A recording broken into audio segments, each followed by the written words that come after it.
Hey everybody, welcome to yet another Nova Scribes. Thank you so much for joining us. We are continuing our book club series, and tonight we are doing the big one, the granddaddy, the Bible, the thing that got it all started, Graphic Facilitation by David Sibbet. Little bit of definition here. I think that arguably, although David Sibbet didn't invent graphic facilitation, if it wasn't for him, it would not be where it is today. He worked with some of the original facilitators. The people actually defined the term facilitator and recorder and brought it into the way that we use it today. And because of his company, The Grove, I really think that this is the company that started it all. You could point to some others. You could point to M.G. Taylor, but I don't think anybody has had as big of an influence in the field of visual facilitation as David Sibbet or The Grove, for that matter. This is their textbook. They have a series of other books that are out there. Another one that's a great one is Best Practices of Facilitation. So if you want to learn like straight traditional facilitation, the non-graphic kind, I'd recommend that one. There's others besides these two, Patterns of Visual Language, or I think that's what it's called. I'll have to double check on that one. But this one really is the book that I think more than anything else. Yeah, here we are. So Principles of Facilitation is their other one, Best Practices for Facilitation. And then they've got a few other ones besides that, but this is the one that really speaks to graphic facilitation. Mine is all chewed up because I use it like a textbook when I teach. And when I teach, I just go right down this list and it serves me very, very well. So again, if you've got any questions along the way, feel free to stop me, but I'm just going to run through it and give you the highlights of this one. Okay. What is graphic facilitation? I mean, I think that this is a pretty good definition, but it's a combination of visualization and listening. And so, you could stop right there. Graphic recording that falls into that. Sketchnoting falls into that. A facilitator who happens to use visuals, I think that covers it. It's a very inclusive definition. Okay. One of the things that's in here that I really like, and he died, this is his story that I just told a second ago, but working with David Strauss and Michael Doyle from Interaction Associates, those were the two that I mentioned that wrote the book, How to Make Meetings Work. Worked with David Sibbet, and then they developed this practice of facilitation and graphic facilitation together. Let me share a couple of stats which I've added to this. So one of the people that he references is Robert Horn, who wrote the book Visual Language. Now, this is something that's kind of nice because occasionally you get people that are like, well, why would we want to have you come in and draw pictures? We can hire anybody to doodle, right? So Robert Horn, in his book, he cited a few different studies that are out there about specifically the value of graphic facilitation. This is a good thing to share with some cranky clients, right, who really just don't get the inherent value of it. So here's one of the things that John Sweller found that Robert Horn actually cited, that if you use visuals in a group context, it actually leads to 19% better problem solving. In other words, groups are 19% more effective. They choose the answer that much more if you use visuals versus just talking about it. 22% increase in retention. Talk to any instructor or instructional designer. They would kill to have those numbers for retention, for stickiness when you use visuals. A 13% cut in meeting time. In other words, the time that it takes for you actually to get stuff done drops by 13%. Now, just from my experience, I've never seen that. I've never seen a group say, all right, we're done, we're going to leave early. What I have seen them do is to get a lot more productive. And so they get a lot more things done and they fill the time with other stuff that they need to get done versus traditional meeting where you're just talking across the table. So in addition to that, Wharton, the Wharton School of Business also studied this. They found that it led to, in their case, a 64% increase in the speed of decision making. So you can really gain some, again, speed on the time that it takes to come to closure, a 24% reduction in meeting time, so a little bit different than what Mr. Sweller found, a 21% increase in consensus, so that is to say the amount of agreement that you get. And by the way, consensus is not the same as unanimity, right? This is people working with each other, participating with each other, understanding each other's perspective, but not necessarily agreeing. That is consensus, that's the same thing. And then a 17% boost in the amount of persuasion that happens. So you're 17% more likely to persuade somebody if you use visuals, especially in the group context. And we're not talking about PowerPoint.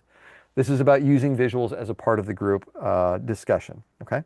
So this is kind of neat. He talks more about the value of visualization here. You can nerd out on that if you want to. I hit the highlights. Oh, we've got somebody joining us.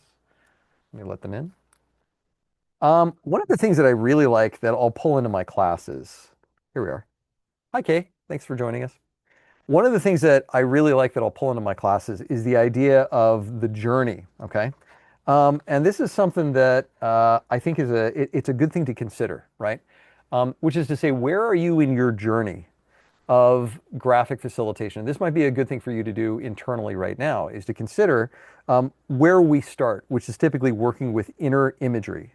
So the idea here is that you've got something of a burgeoning visual vocabulary. Somebody says something and like an image pops into your mind. So that's inner imagery. Then you move into practicing free expression. So you might keep a sketchbook, you might try doodling, you might try sketchnoting a little bit, you might just, doodle in the margins of whatever, wherever it is you're taking notes. But this is creating some quick gestures, quick sketches, gestural drawings. You might have some fun playing Pictionary. They actually name that, okay? And then moving on to creating some presentation charts. I think a lot of facilitators get about this far and then they stop. But the idea here is that we're going to use a flip chart just to get an idea across. Okay, so we might come up with some pre-charted agendas, welcome signs, posters that really carry the message. And then at that point, again, this is where most facilitators stop right here. But then if you really want to try and take it to the next level, that's where you start doing some graphic recording. So again, large scale visual note taking. I should also say small scale if you're doing it digitally or on sketch notes. But visual note taking, capturing whatever it is that the presentation, panelist, or speaker is saying. And that's what he lists here as kind of like phase 4. Phase 5 is now we're moving into facilitating graphically, where we're starting to use things like visual templates, visual models in order to carry a conversation. To say, all right, if our vision was a mandala, what would that look like, right? So you're using visuals in order to help facilitate a group through a decision-making process. And then you move on to designing the group process. A lot of facilitators do this already, but this is specifically designing your own unique visual tools that can help move a group through a process. And then finally, step 7, I guess this is where I am, but teaching others, right? At a certain point, you know 3 chords. You feel like you know this well enough to say, all right, I can show some people a thing or two. And I really like this idea of where are you on the journey. To that point, I'm going to skip ahead a little bit. Let's do 178. Okay. And here's the way that they represent it. And I think that this is pretty lovely. So again, you have your point of inspiration. You have your early wins and your stretches, right? Maybe you try recording a meeting or you do something small. And then you start developing. You start identifying your skill sets. Let me put in a plug right now for the IFVP competencies. So recently, the International Forum of Visual Practitioners released a competency model. I think it's very good. Whether you're interested in graphic recording or visual facilitation as a way of assessing yourself to see, okay, where are my strengths? Where are my areas of opportunity? If you want to start developing your competencies, I think the IFVP competencies are a great place to start. You can find them on their website. You start to see results. It's like, okay, this stuff works. People dig it. People are actually, I can't believe I get paid for this. That's a fun place to be where it's like, oh yeah, would you come and bring your paper and stuff and do that coloring thing again? And then you start, again, designing for others, mentoring and teaching others, and then you move on. Okay, so same idea as before. It's just represented in a graphic. Okay. Anybody here ever done guided imagery? So the idea with guided imagery, this is sort of like a mindfulness exercise. It's kind of related to a body scan, where you kind of sit mindfully, you breathe within yourself, and then you picture something, okay? If you ever in a place where you have to do some guided imagery, there's a really, really great script here. So here's one of them, and I'm not going to go through all of them, but there's some great prompts for guided imagery that's in here. Imagine yourself in the first school you ever attended. Let all the sights, sounds, smells, and feelings of the classroom fill your imagination.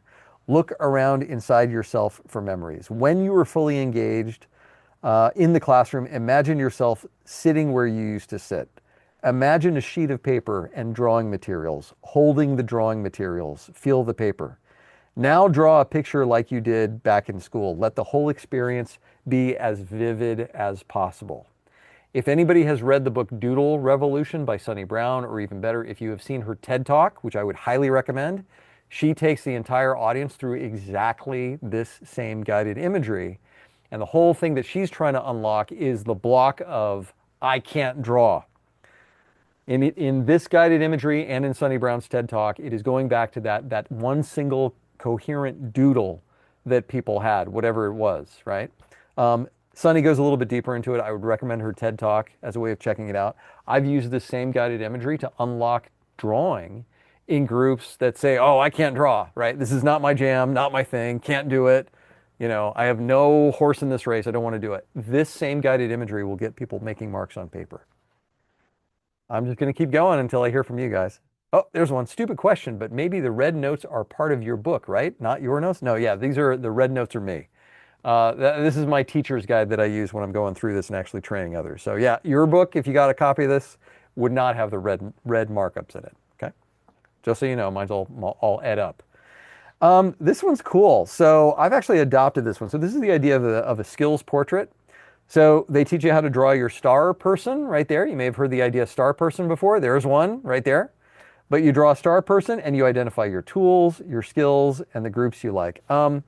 I really like this. I've done this I actually did this with a group today. I switched up what I was asking them, but just as a way of getting them to make marks on paper to do introductions around the room. And we were working on something that was super highly technical. But you know, again, before you can jump into the work, you got to know who's in the room. And I love this idea of doing a skills portrait, a self-portrait, as just as a way of saying, all right, you know, here's who I am, of actualizing, of individuating, getting people to come into the space and say, here's who I am. Okay. This one's fantastic. All right, I'm going to zoom way out for a second. If you take one thing from this whole like speed run through this book tonight, this should be it. Okay. This is the ORS chart. Outcome, agenda, roles, and rules, also known as the meeting startup. They've got plenty of templates that you can use for it. It's just as easy as putting it on flip charts. There's nothing wrong with laying those things out on flip charts. This one seems pretty basic. Why do I foot stamp this one so much? Because I see this one missed so often in facilitated meetings, or any meetings for that matter. When people come into a meeting, they always have the question, why are we here? What are we supposed to do? How long is this going to take? What's the process? And how do I show up as my best self? Or at least, how do I not look like an idiot? What the ORs do is that it answers each one of those questions. Why are we here? And that's the outcome. By the way, sometimes you'll see this on a Grove template, the ORs chart. They tend to lead with agenda. Personally, I like to lead with outcome. Here's why we're here. I tend to start there. Then, once we know why we're here, we jump to the agenda. We say, here's how we're going to do this. At 7 o'clock, breakfast. And then we walk through that. Okay. Then we jump over to ground rules. Right? And ideally, you've chosen ground rules that fit whatever presentation is going on, whatever the tone of the workshop is that day. And then finally, you name the roles. Here are the different kinds of people that we have in the room. We've got subject matter experts. We have participants. We have facilitators. We have recorders. We have scribes, however you want to say it. But you name the different kinds of roles, the people that are in the room, and then what they're actually going to be doing. Again, why do I foot stomp this one? Because I think one of the fastest ways to make sure that a meeting is going to get torpedoed is to say, all right, everybody knows everybody, let's just get to work.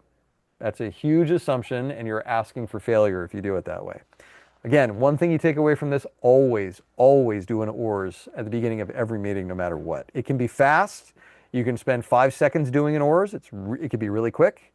So for example, if we're doing a scrum, it's like, okay, we're going to go around really quickly. I want to hear from Amanda, and then Kay, and then Ace, and then Arend, and then Lindsay in that order. Tell me what you're working on, what's coming up for you, and what requests you have. Go. That's an ORS. You're done. You've just identified all of these things, the outcome, the agenda, the roles, and the rules. You just did that. So it can be fast, but you should still always do it. Okay, let me get off the ORS. This is the fun stuff. Let's talk about gear. What do you bring with you? The tools of the trade. This is pretty fun. All right. And we'll get back to this one too. This is neat. All right, so of course, paper. Paper has become a little bit tougher to come by. There were a couple of sources that I used to use for paper. The one that I really liked was Frederick's. They're now out of business. The two that I used to get my paper from are out of business. I would say get it wherever you can. I typically go with 48-inch paper, although I've seen some people that actually go down to the 3-foot, the 36-inch paper. Nevada Lane, as an example, she uses 36-inch paper all the time, and she does it really well. Okay, I would say at this point, get paper wherever you can. I typically get mine off of Amazon. Okay. Actually, I've run into a situation where I'm going to be teaching in a place where they just don't have big paper. And so what we're going to do is, in lieu of that, we're just going to use flip charts. We're just going to post them side by side. We're going to get either tape or the self-sticky stuff, and we're going to make do with what you've got. Okay. So you may have to locally source whatever it is. Okay. So paper. Would not recommend newsprint. Just, it's on here. I wouldn't do it, right? You might use it for practice, but it's going to bleed. It's going to tear easy. It just doesn't show up very well. I would stay away from newsprint. Tape, definitely go with a white artist tape. It just kind of, this is a pet peeve of mine, that blue painter's tape, when it shows up, it just doesn't look professional to me. Spring a little bit extra, get some white artist tape. It will disappear into the paper. And it will also not leave a mark on the wall like the painter's tape can. Okay, cutters. Yeah, I mean, if you need to travel, I'd recommend one of those Olfa cutters. They look, I don't know if I've got one handy. Oh, Candace, Ace, what do you got? White console tape is the next best thing. You want to talk about console tape? I've never heard of that. Yeah, so it's pretty much identical to artist tape.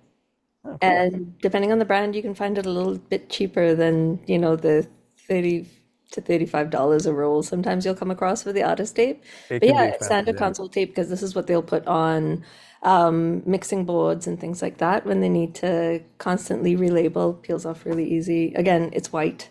Thank you. Same level of tackiness. Good alternative. Oh, I really appreciate it. I'll have to try that out. Console tape. You heard it here first, everybody. Thank you, Ace. Cutters, I was recommending the Olfa ones, which look like, kind of circles. The nice thing about those is you can travel with them. So if you find yourself flying, they're not like these big, box cutters and TSA is going to, beat you up. You can actually travel with those. Okay, carrying cases. Couple of resources for this one. I used to use like a toolbox type thing. It was clunky. It had a handle. It left. I had to give up a hand in order to be able to carry this thing. Um, you can go with Neuland cases. So the same people that make most of our markers, they do some really nice cases. And let me just say this, I've finally settled on, I mean, I've gotten about 8 cases over the years, right? I've done everything from like the big roadie cases, like the one they have, that you see bands use. I'll show you one of my really, really large cases. This one can carry a whole wall with it. And we'll talk about that in just a second. But the one that I've kind of settled on as my day-to-day case is a tackle box that can become a backpack. It's a soft-sided tackle box. I got it from Bass Pro Shop. And the nice thing about it is that it's meant to just, you can just drop, it's meant for like dropping like those hard-sided, fishing lure bait things into the thing. But it will just eat our Neuland cases, the marker boxes. You can just put those into the thing. I've got a soft-sided one. I put it on as a backpack. I can take it on a plane. I can take it on the metro. It just works for me. Okay. Markers. Okay, this one's interesting. This is about to go out of date. So they talk about the Grove's Charter markers. The Grove is going to stop making Charter's markers if they haven't already. If you have some, keep them because those nibs are really, really nice. What happens if they go dry? Well, good news is that you can freshen them up with a little bit of Neuland ink. But the Grove is going to stop making Charters, so if you have some, again, keep them. Those nibs are nice. They'll last a lot longer than the Neuland nibs will. And I really like them for their chisel tip. Okay, you can only get them in the 8 colors that are there. But again, if you've got them, hang on to them. Chalk pastels, try them out, see if you like them. I don't like the things. I think they're messy. The real hard part with chalk pastels is that if you snap a picture of them, yeah. So RN says not a fan. If you snap a picture of them and then try to blow out the levels using Photoshop, or you try to desaturate it so that it looks nice and white, you'll lose the chalk. It just gets lost. Most Photoshop processes that I've used can't handle it. Unless you're doing something really, unless you're a lot better than I am, and I'm not that great at Photoshop. I mean, if you can do it, go for it. I just think it's too much trouble than it's worth. You can, if you like that kind of soft color, one of the cool things you can do is to take some of the Neuland ink, like say the 303, which is the light blue, and just water it down, and that works really, really well. It doesn't have that same chalk dust that, pan pastels or dry chalk pastels will have, but you get that same kind of color gradient, which is nice. Tissues, again, only if you're using chalk pastels. Couple of other things that I added to the list, white labels. Recently we had Leslie Salmon-Jew on. And she said that she was the one that invented putting shipping labels on. I was like, okay, if you want to be known as that, is that your thing that you want to be known for?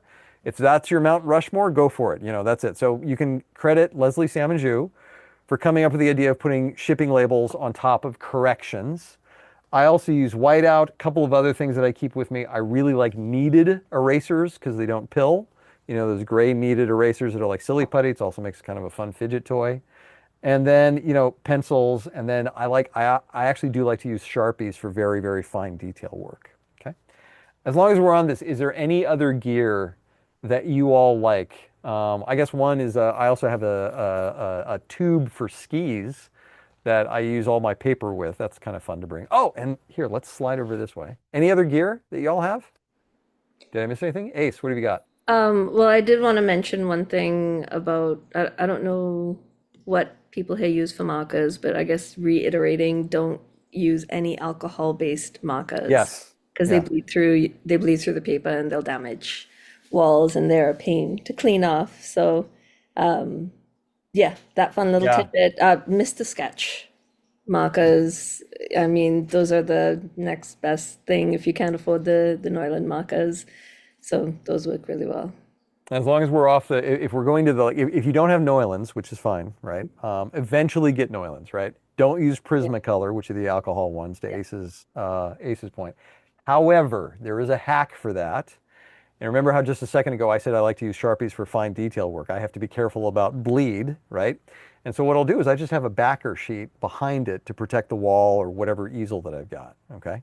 So that's one thing that you can do. Now, if you want to be just really cool about it, you could, I'm not saying you have to, you could carefully do some rule lines, horizontal rule lines along the length of your backer sheet. Why is that? So that you can write straight, right? And your clients will never see it. It's sort of like behind, you know, the paper. And so it's just good enough to take a reference off of that. You will really, really clean up, you know, the tendency to drift up or drift down. Okay.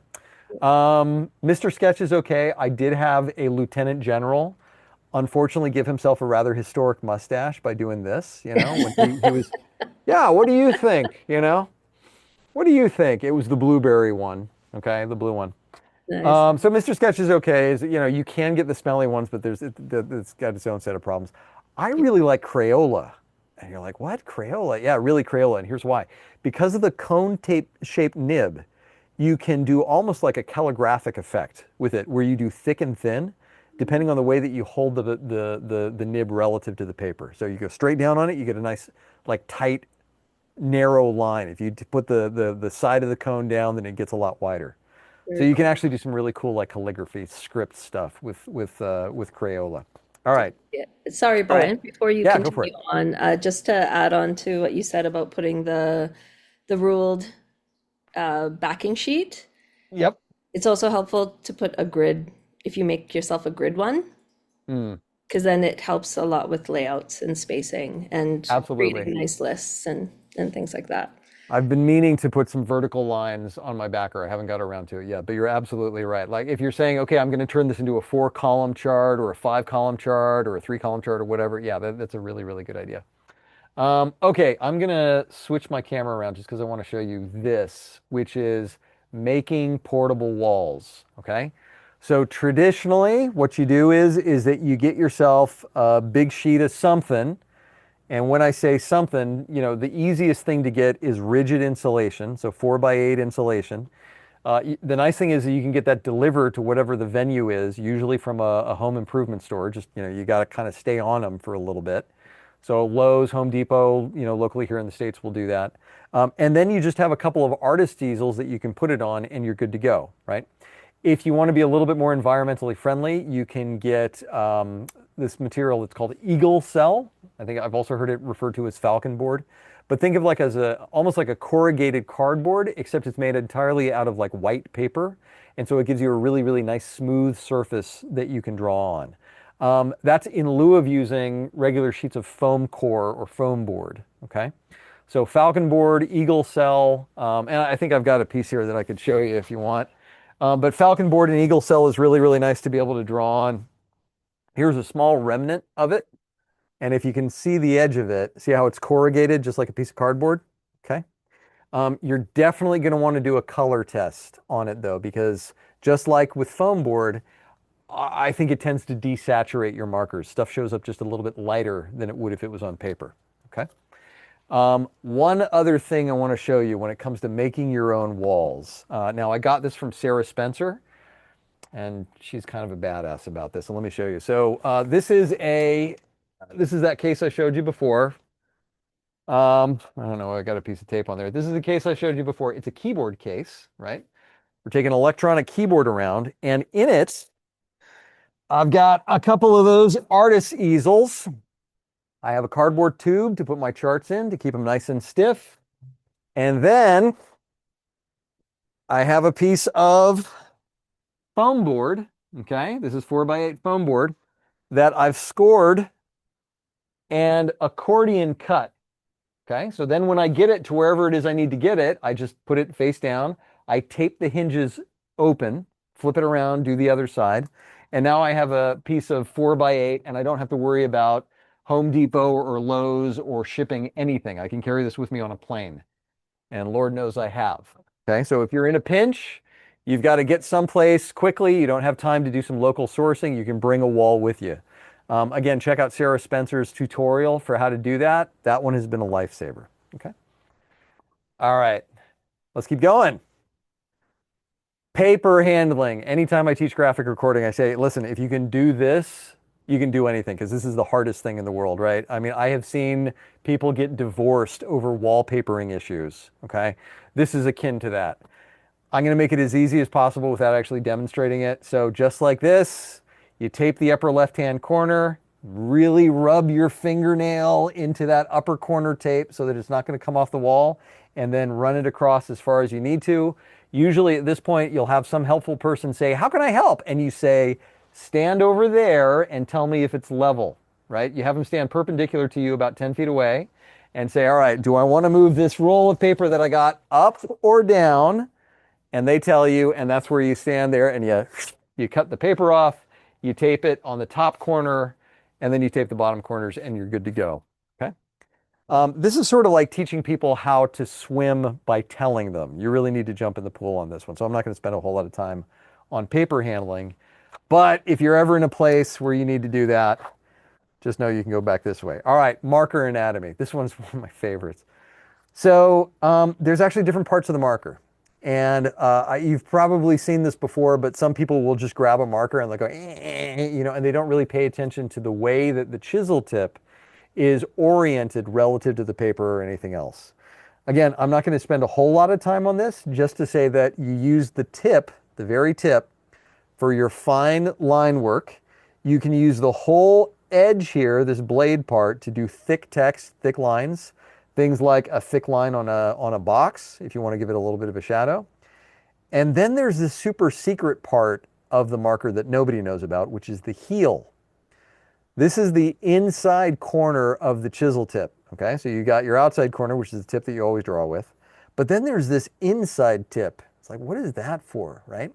Well, if you grip it just right, you can get almost these like pen thin lines with that heel. So if you ever want to do like throw lines or guidelines across your chart, that's what that's for. If you really want to do some like hatching or cross hatching and do some nice effects, that's what the heel is for. Okay. So they go through a really good kind of protocol here for practicing and just doing good basic stroke warm-ups. Okay.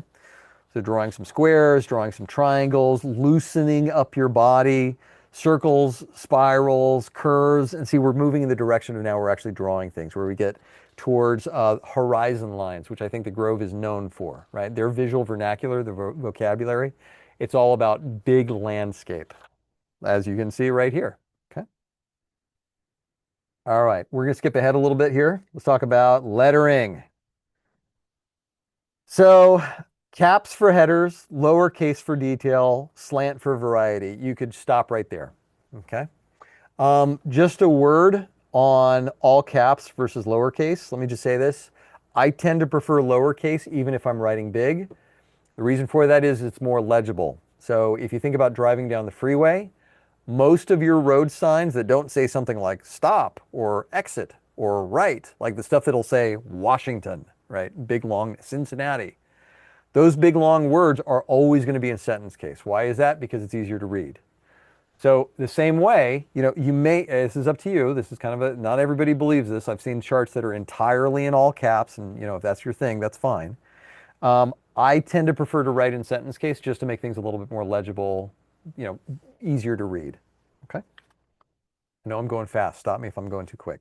Or if you got any questions or something you want to weigh in on. Yeah, we'll do more with text in fact, let me skip ahead. Lettering effects. This is the fun stuff. Okay. So I think having a good double stroke is nice for titles. If you really want to nerd out on the double stroke, check out the Sketchnote Handbook or the Sketchnote Workbook by Mike Rohde. I think he perfected the double stroke, right? I thought I had a good one. I saw his. I was like, okay, I need to get that double stroke. So you draw the line, you do another one right next to it. Now this one's kind of interesting because it double strokes all of the strokes. Mike Rohde's doesn't do that. It mostly does the ascenders. But check his out. He does a much better job of describing it than I do. In addition to the headers, text, and then slant, the italics, I think having a good title case, whatever it is a really good thing to put in your toolbox. And it could be just something as simple as a double stroke. Block letters, if you want to play around with that, that's fine too. You can do some really, really fun effects that way, like adding some shadows, doing a build-up, doing an inline. One of the things that you can practice that's a lot of fun is doing perspective for letters, and all you got to do, it's a lot easier than this even. You just give yourself a couple of guidelines and then stick to it for what's called the baseline and then the ascender line. That is to say, the line upon which most of the letters sit, that's called the baseline. And then the ascender line, which is the top line right up here. That's a baseline, that's an ascender line. All right, so I skipped ahead a little bit. Let's see, we did this, we did this, we did this. Let's talk about drawing. This is where stuff gets good. So one of the things that the growth starts with is the idea of what are called, here we are, seed shapes. We're thinking about the breaking down any image into some, root elements. So practicing with things that we know how to draw already, like a dot, a point, a line, angles and triangles, squares and rectangles and diamonds, and then combining those in order to get more complex shapes like arrows and icons, and then adding in things like spirals and circles. So when I'm teaching this, I typically have, do a run through of these. I think a good thing to do is to also practice the different kinds of angled lines, verticals, horizontals, diagonals going one way, diagonals going the other way. By the way, here's a fun practice. Let's talk about spirals real quick. If you have a piece of paper and a pen, let me see if I can grab one. If you have a piece of paper and a pen, I would like you to, without overthinking it, just draw a spiral, okay? Make marks on paper and draw a spiral. Let's see if I got a good one. All right. Wasn't planning on drawing, but let's try this. Okay. Turns out that there are 4 different kinds of spirals. There are, of course, clockwise spirals and then counterclockwise spirals. For whatever reason, mine happens to be a counterclockwise spiral. I don't know why that is. There are also inside-out spirals and outside-in spirals. You might draw outside-in or inside-out spirals. One of these days, I'm probably going to do some sort of psychological assessment where, I'll tell people, well, people that go from the inside out are primarily extroverted. People that go outside in are primarily introvert. I'll just make it up, right? But in the meantime, dial in on whatever is your spiral and just stick with that. There's no reason to learn the other ones. You could practice if you want to, but really just understanding which spiral is yours and then perfecting that one. Okay. Oh, here's another fun thing that we can do. As long as you got your spirals, imagine grabbing the center of that spiral, okay? And if this thing was made out of wire, imagine stretching it downward, just pulling that center of it straight down. And you might get something like this. This is a fun shape. So I like to ask my students, okay, so what could you use this to represent? And you get all kinds of fun things. Change, chaos, tornadoes, confusion, right? So that's another one you can just add to your vocabulary. Once you've got a good grasp of the elements, what they call the seed shapes, then you can start piecing them together into pictographs. These are icons. So I love how they kind of designed this up along the idea of like fire, water, air, and earth. If we've got time, I'll nerd out and tell you why they do that. It's very intentional. But, practicing some of these things. So the idea of like energetic fire, right? Bringing attention to things like what's going on here. Oh, this is kind of interesting. So maybe we do explosions or stars or suns or lightning bolts. And then the idea of water. So practicing oceans, rivers, rains, lakes. Remember I said that the Grove has got landscape as part of its design vernacular, right? And you're starting to see that here. Air, clouds, wind, bird, balloons, airplanes. And then, of course, earth. There's the horizon. There's hills. The Grove. How about that? Kind of neat. Okay. So this is kind of fun because these are good to practice. You can run through these. You can put yourself through this. This is like doing your scales, right? Practicing if you're playing the piano. Before you start, you get warmed up. I find it helpful to run through a few of these and say, all right, let's draw a heart. Let's draw, a box. Let's draw hats. Let's draw keys. Some of those things that you find on your charts all the time. Shall we do another drawing practice? Wasn't planning on this, but let's do it anyway. Star people. Let's do a star person. Grove is known pretty well for star people. So we're going to do it by the numbers. We're going to draw a circle. Okay. And then we'll do a line out and like a line in, and then a down and then an up, and then a down and then another up, and then an out and then an in. And now we have a star person. Yay. There's your classic star person. I used to think that anybody had gone through Grove training, they always draw on star people. I've found that that's not the case, that this actually predates the Grove, that there's other people that use it. But yeah, if you see one of these things, it's like, okay, you're kind of in the family. You can do a whole lot of stuff with these. So again, like I'm not going to go through all of them, but you can add pants and sleeves. You can mix up the hands. I like to do hair, that's kind of fun. You can do without feet. You can do people sitting like that. More people sitting. Now, these are kind of fun. I've never actually seen these outside of this book, but check it out. A cookie person. Not really sure why it's a cookie person. Maybe they're just talking about the head there. Let me get out of the way a little bit. A cookie person and then a scribble person. I kind of like the scribble person. I've been drawing some scribble people lately, and because they're fast, right? You can just do, especially if you're facilitating, you don't have a whole lot of time. And that's it. You got a person right there. All right, let's keep going. Drawing faces. So if you've ever done any of the Bicablo methods, I'd highly recommend Bicablo. They've got a very, very strong visual vocabulary, a good vernacular, a good design vernacular. And one of the things that they pride themselves on is not drawing faces. They've got a whole philosophy about why that is. This makes no such, assertions that way. So here's some ways of drawing faces. Again, this is just a good thing to practice.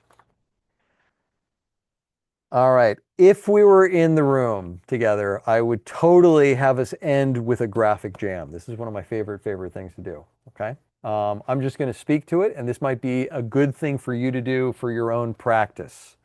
So what you start by doing is by identifying concepts that are difficult to draw. So think about the difficult category on Pictionary. Things like leadership, or things like, for example, risk. That's one of my favorite ones. Okay. Anyway, you name as many of these as you possibly can. And then what you do is that you say, all right, how many different ways can I come up with to actually draw each one of these concepts, right? So leadership might be, well, let's do a person on there. And maybe the person is saying, okay, here's the goal. It's the flag, right? And we could say, let's even like put the flag on the hill. And leader looks a little bit lonely by themselves, so let's add kind of a group of people there. That's one way to draw leadership. Okay. So the idea here is to challenge yourself. Say, how many different ways can I come up with the same concept? Let's do risk. So I'm going to crowdsource this one a little bit. What's a good way of drawing risk? You can go off mute. You can type it into chat. When you think of risk, what comes to mind? What's a mental image there? Again, you can go off mute. You can type it into chat. How might you represent risk? Ace. I often go with a warning sign. A warning sign. Okay, so I'm going to start then with like a kind of an exclamation point like that. Nice. Amanda's already there. And then we can put a triangle around it like that. And I sort of cheated the triangle. Amanda, I really like your kind of like your road sign or your whatever you call these things. They probably have some sort of name. Road barrier, I guess. Our end's got a hole in the ground. So we'll draw the ground and then we'll put a hole in it like that. And then you've got a cliff. Okay, here's an easy way to draw a cliff. For a long time, I constrained myself the way I was drawing cliffs. Let me show you how. I always thought that, okay, well, cliffs are steep, so I have to draw kind of the jaggedy edge going that way so that I've got space for the down lines like that. That's a passable cliff, right? You can put kind of a person on it like that.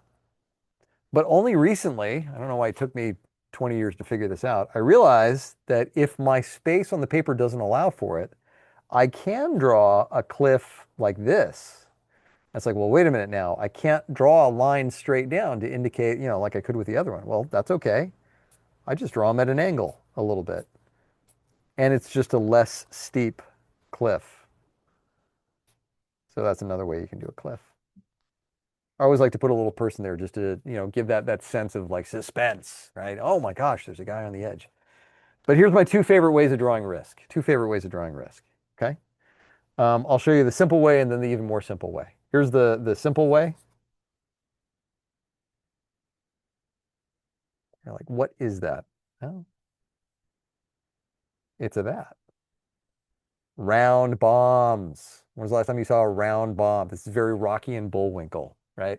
Boris and Natasha type stuff. I love old cartoons like that. And then if I wanted to be even simpler about it, if I'm really in a rush for risk,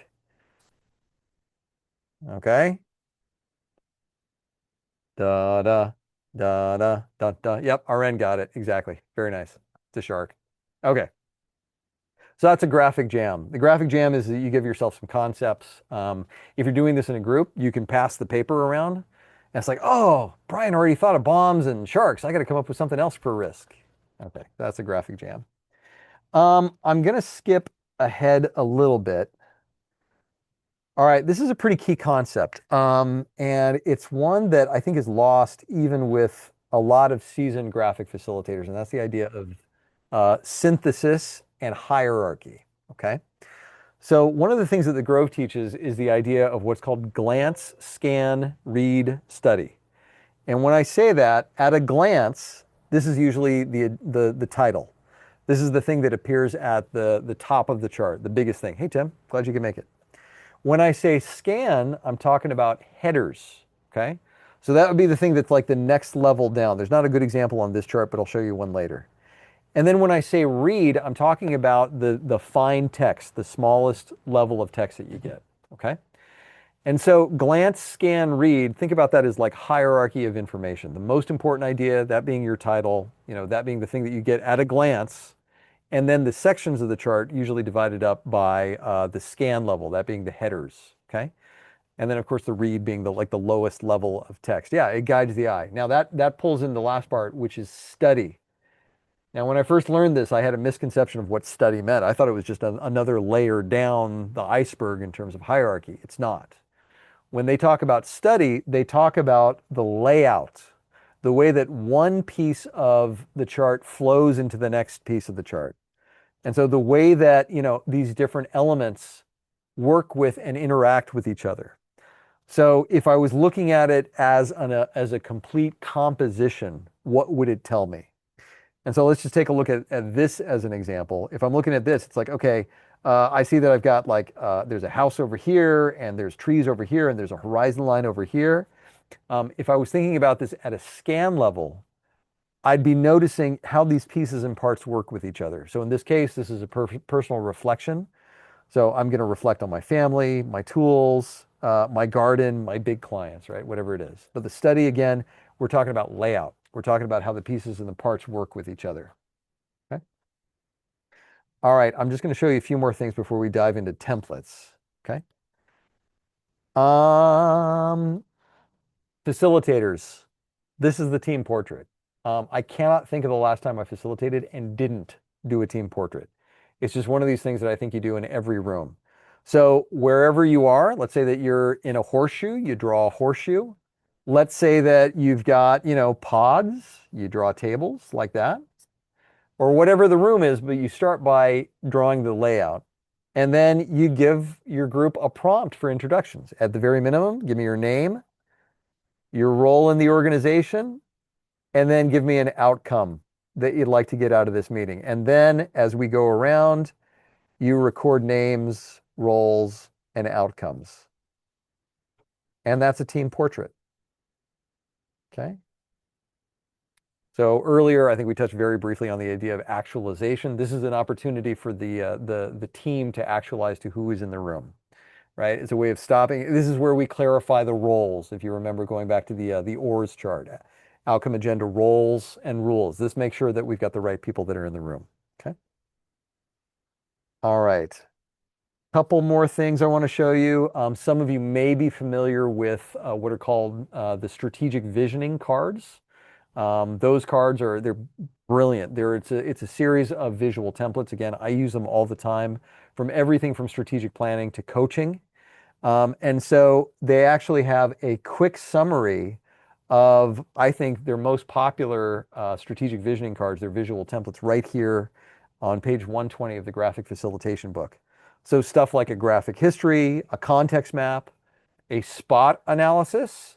Brian, isn't it SWOT analysis? Well, yes, but McKinsey came up with SWOT analysis, and if you say that to the wrong person, you might be looking at an injunction. So we say SPOT, strengths, problems, opportunities, threats, the cover story vision, the 5 bold steps, the graphic game plan. That right there, that's a whole strategic plan. You could do that for a client, and they would have everything that they need to walk out with a strategic plan. So if you want a nice summary of a lot, not all, but a lot of their visual templates, it's in the book. I'm going to skip ahead to one thing that I think is really cool. I think this is a very, very useful tool. It's the back cover of the book, and it's something called the Group Graphics Keyboard. Okay. Now, I've heard David Sibbet teach this. The way that he talks about it, it's like a keyboard that you'd actually play. You don't necessarily hit all the keys. You just hit the keys that you want to hit, that are necessary to hit with what you're trying to do. And the way that this one is organized is that it goes from simple to complex. Okay. Some of you may have seen in the World of Visual Facilitation book, Brandy Agerback's chapter, where she talks about like the different kinds of layout. This is like that. This is one of those where we're really breaking down the kinds of like forms that different charts can take. So at its most simple, we're talking about a poster. Okay, so this is basically serves a single purpose. Welcome, right? That's a good poster. Find a new seat. That's a good poster. Enjoy lunch, right? So it's a single purpose. You do this on a flip chart. The purpose of it is to focus attention and to orient people to what's happening. Next most basic after that one is a list. So your group is just brainstorming. There's absolutely nothing wrong with grabbing a flip chart, grabbing a marker, and just listing what they have to say. That's a list. Most basic. Okay. When we want to start showing relationships, when we want to start activating some comparison and saying, how is this thing like this thing? That's where we start clustering.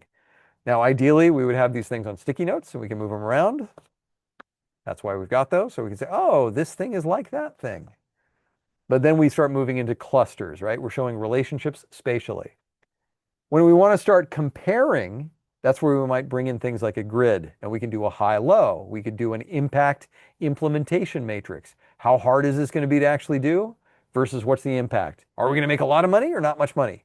Is it going to be really hard to do or is it going to be really, really easy to do? Well, let's do the stuff that's going to make us a lot of money and be really easy first, okay? So we do a grid like tables, maps, spreadsheets, purpose of which is to compare those ideas, okay? Then we get into things like that they call diagrams, right? And so the idea here, this is a fishbone diagram, also known as an Ishikawa, same thing, fishbone is an Ishikawa. You could just as easily have done a mind map for this one. That's also a diagram in the way that they're using it here. You could have also done like a timeline. Yes, you have a friend. A storyboard, something like a force field analysis, that would all fall under the idea of a diagram. But here again, we're using different forms in order to make decisions. And if we've got time, I'll nerd out a little bit on diagrams. Now they call this drawings. I think that this would be better said to be templates, and we just covered that a second ago. So they actually show an example of like the group graphics, or excuse me, the graphic game plan here. But the idea here is illustrations used to present and interpret. I think again, better than saying drawing. I probably would have called this one visual templates, but it's not my book. Okay. And then finally, the one that they save for the end are the mandalas. Why do they save the mandalas for the end, for the most complex? Because these ones capture mental models. These ones encapsulate systems and expertise. These are also sacred shapes and drawings. Okay. And so you may have seen a couple of mandalas before. Their purpose is to show unity. The team portrait is a mandala. When we draw it as a horseshoe, it's a mandala, right? The vision mandala, that's another one. And it's because it's a sacred shape. If you take a look at a lot of Kelvy's work, she might disagree with me on this one. I think that she draws a lot of mandalas. Okay. So that's the group graphics keyboard. It's the end of the book here. We are coming pretty close to time. I know that that was a very, very fast run through of a very, this again, this is the textbook, and we did it in about an hour. 184 pages. Whenever I go back to this thing, I always find something new. It's just a great resource. I'll tell you what, let me give you one more bonus. I wasn't planning on doing this. Let me do it anyway. One thing that's really, really neat on this one is you can also look at, they have some case studies in here. And one of my favorites is a case study. I think it's somewhere on here, but there's this entire Baltimore revitalization that the Grove was a part of. And so if you want to like see these things at work, they've got some really excellent case studies in here too. Okay, that was a very quick run through of this. Again, if you got anything out of it, don't be afraid to click the PayPal button in there, send us a donation. But in the meantime, what questions, queries, insights, highlights, what stood out for you? Other than my voice droning on for the last hour. Thank you for listening, by the way. I'm proud of you. You made it through. Anything coming up for you that you want to hit? Okay, thanks for the applause. I appreciate it. Okay, I am going to go ahead and go off the air then. Thank you again for your time and attention. I do hope you get the book. It's a fantastic resource. I find myself keep coming back to it time and time again. It's just a great one. You can't go wrong. Thanks a lot.